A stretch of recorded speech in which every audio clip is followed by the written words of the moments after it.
Hey, today I'm gonna go over, I said TRX, but essentially suspension trainer is what we're gonna use, and we're gonna do an assisted split squat jump. We want this dynamic, but not at the expense of your position. So I'm gonna go over position really quick, okay? And the big takeaway is we're trying to make the position symmetrical on both sides, right? Most of you are probably not ambidextrous, so it's totally natural to understand, and it's very, very high likelihood that you're gonna favor one side. You're gonna have a movement bias, we'll call it, okay?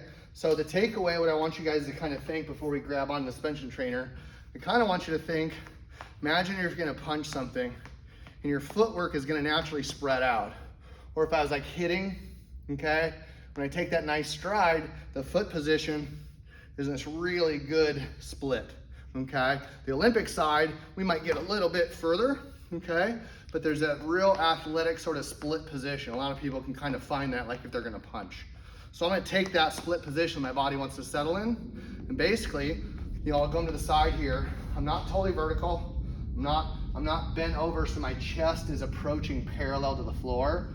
What I think is, again, I'm gonna take that same shooting position. My torso is slightly forward. And that's where I'm gonna run from. That's where I'm gonna fight from, okay? So I'm gonna be able to take this torso up and down, okay?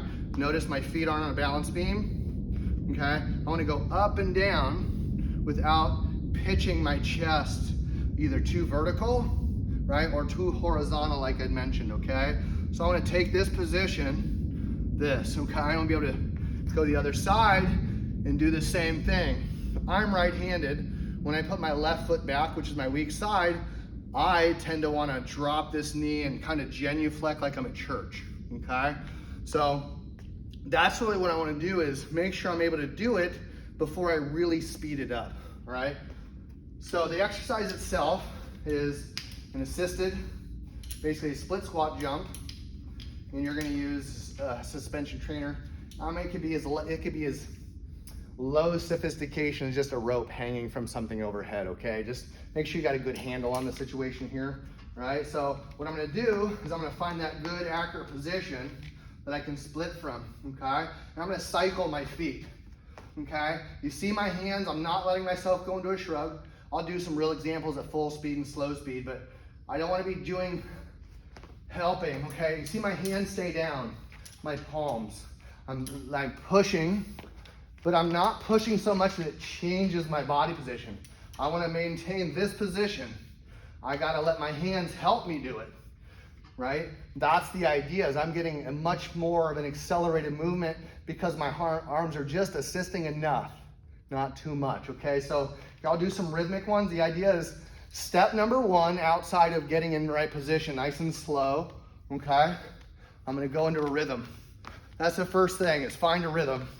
So I'm not trying to do it super high, super fast. I'm looking for a symmetrical rhythm, okay? That's what I'm looking for, okay? Once you're able to get that symmetrical rhythm, there's kind of two ways I want to go about this, depending on where you're at in the programming.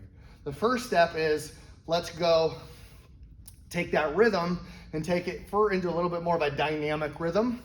And then we're gonna take them to almost like dynamic singles or doubles. And I'll go first. So the next ramp up, like kind of level 2, is once you're competent and comfortable with the rhythm, now I'm gonna add a little bit more gusto to this sucker, okay? So I'm gonna kind of get my first rep.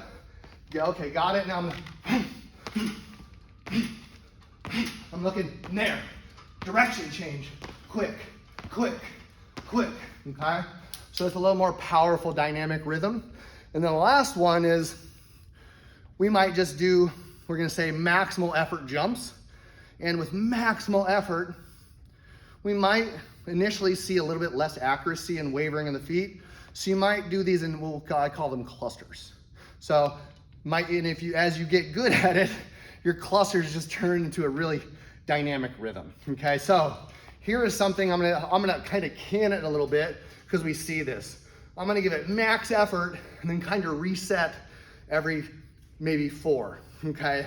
And this is what I call a cluster. So same thing as always, kind of grease that groove. Right, I'm gonna have to reset. find my rhythm,